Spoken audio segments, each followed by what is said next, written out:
Right, good afternoon. Got a new permission. It's about 6.8 acres and it's divided between pasture, which you can see where I'm standing, and in the far corner the field tapers incidentally. I've got about 2 acres of ploughed. It's an interesting spot because it's down behind me in the valley. There is the Rother, and the Rother is a river that runs from Rotherfield in East Sussex across the border into Kent. So I'm over the border today in Sussex. Comes out at the estuary at Romney Marsh. So I'm on the north side of that river, and the settlement at the bottom is in the Domesday Book. It's possibly the settlement that was attacked by William the Conqueror in 1066, according to one source anyway. And there was an abbey established below the village on the south side of the river, jutting out into the river floodplain incidentally, with a moat that was built in the late 1100s. It was built in Richard I's time, and there's nothing much left to see of it, except, and it's a private property, a lot of it remains hidden under the ground. I believe the abbot's house still stands, which is now a private house. But yeah, I've got that'd be hard to see because at the moment the problem is finding fields where the grass is suitably short, how hard the ground is. What are we, June the 19th or 20th, so after all the rain we've had I'm hoping it won't be too bad. But it's just a case of, this is the initial foray, 6.8 acres, and I'm just going to see what turns up. It has been detected before, the landowners tell me, who live in a cottage, and it belongs to a cottage over the other side of the road here. As you can probably see, the grass is actually still, it's doable just about, but it's on the long side. So I'll make my way over to that ploughed area in a moment.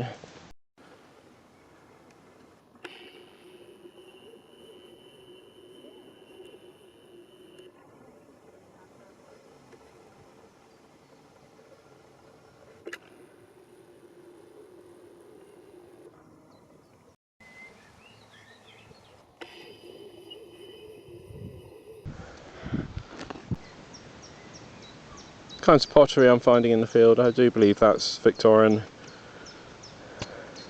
Right, got a good signal here. 2122, 60% depth. Let's hope this is something good. Sounds like a coin, that does.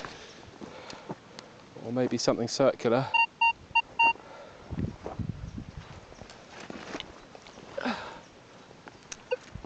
Same sound whichever way I swing across it. Or will it be a bullet? Let's see, shall we? 2122.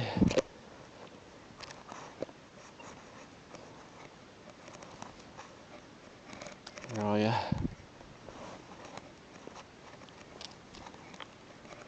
Strange how things disappear so quickly. Oh, there we are. A bit of copper alloy. Something. It's not a coin at all. It's a sheet of copper that's been bent round, unfortunately. Just sheet copper. Right, 23.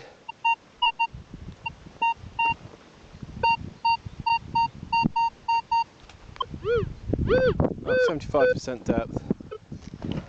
Let's hope this is something good. Strips of copper, I don't know what they were used for. Maybe there were hops in this field previously, I don't know.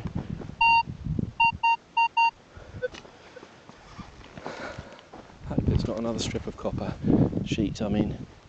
Victorian copper sheet with nails in it.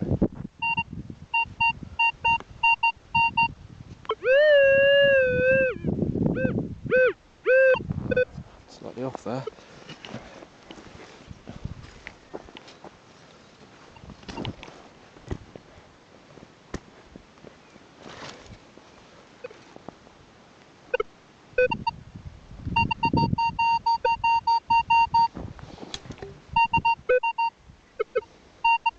Right, it's in that clod there.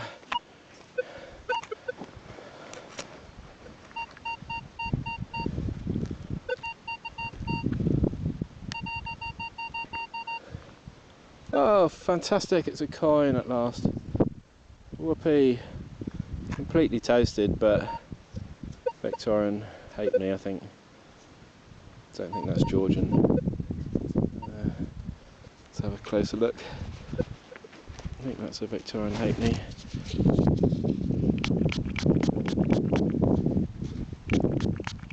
That's completely toasted. Don't know if you can see. That's what I'm going to say it is anyway, tentatively.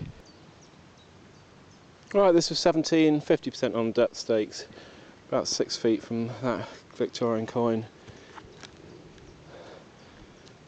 Where is it? Oh, that's super shallow, whatever it is. Shoshone.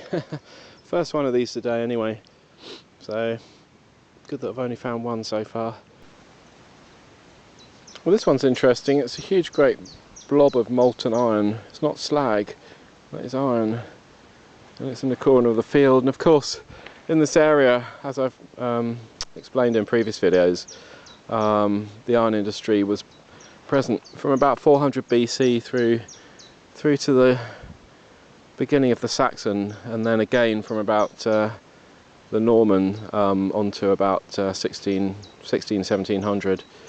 So the former phase being clay, small clay ovens called bloomerers, and the latter phase, post-Norman, was blast furnaces.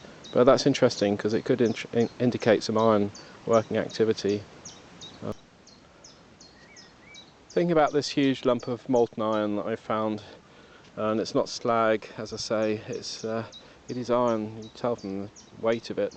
I wonder if that's a bloom from a bloomery. I'll keep hold of it anyway, and I'll do a bit more research. Right, got 19 here, my favourite number on this detector historically. Full depth this time, so a little bit deeper. Obviously it depends on the size of the thing. Might be too big to be a coin, unfortunately. Let's just dig it and see.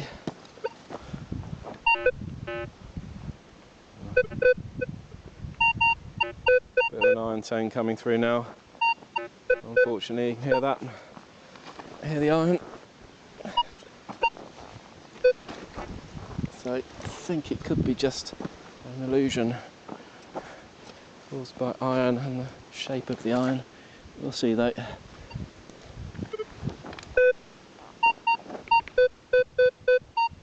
No iron in that now. I think I can see a piece of lead or something.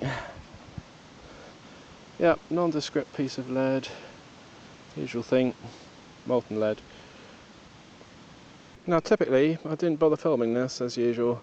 It was 23 anyway, it was right on the surface. I don't know if you can see the depth of that hole is only about 3 inches. But it's a coin. So second coin of the day, and it's a Georgian coin for once. Can't immediately see who. We'll have a look quickly with the, give it a spray. I think anyway, could be wrong. It's got the thickness of a Georgian coin. It's got quite good patina on it. Might be wrong. Might be Edwardian. Yeah, unfortunately it's Edwardian. So, don't know what the date will be for that. 19 something. I'll post it up anyway. Right, this was 11. Tiniest little 4-hole button, really small. Whoops. This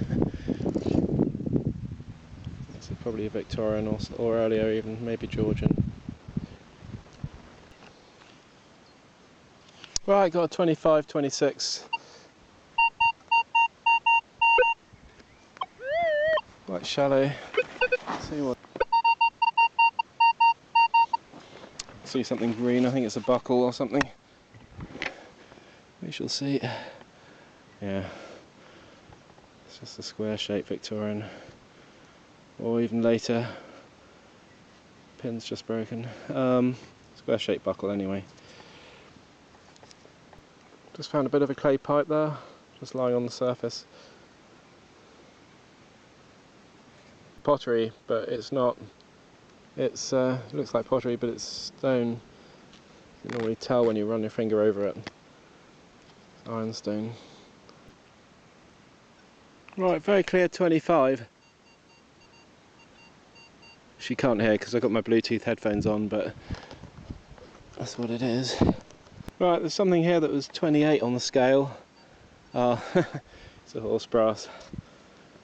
Still, not a bad find. Wonder if it have anything on it, written on it.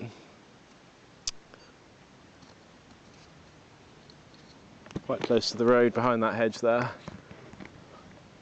Yeah, I don't think it's plain, unfortunately, but we'll see. Well, this one was quite interesting. It's lead, either a lead weight or a bag seal. Perhaps someone can tell me. I can't really see it split in two to be a bag seal. It looks like it had a loop through one end. Maybe that's what those holes are at the end, if you can see them. 19 one way, 15 the other on the scale, incidentally. Right, this was 16 on the scale. Don't know what it's going to turn out to be. Something quite small. What is that? Tiny bit of lead. Lots of flecks of lead in this field anyway. God knows what that is. Right, this was 19 or 20 on the scale. Only about an inch down. Very shallow.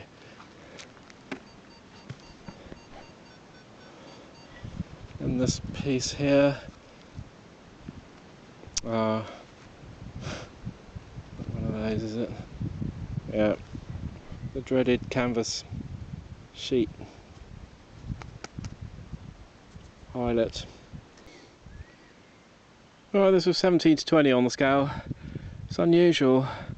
It looks like part of a machine, but it isn't. I don't think. It's a stamp for something, and it's got. If you look on the back of it, I don't know if you can see that in focus, but there's a sort of grid pattern on the end of the hammer. So it's a hammer with some sort of, I don't know, could be off a machine. I'm just not sure at this stage. I'll find out, and when I post it up, hopefully I'll have some more information. I'll just spray the end of it so you can see what I mean. You see, it's got a kind of crisscross. It's, you know, it's etched in a crisscross pattern. Cool, we'll keep going for a bit more.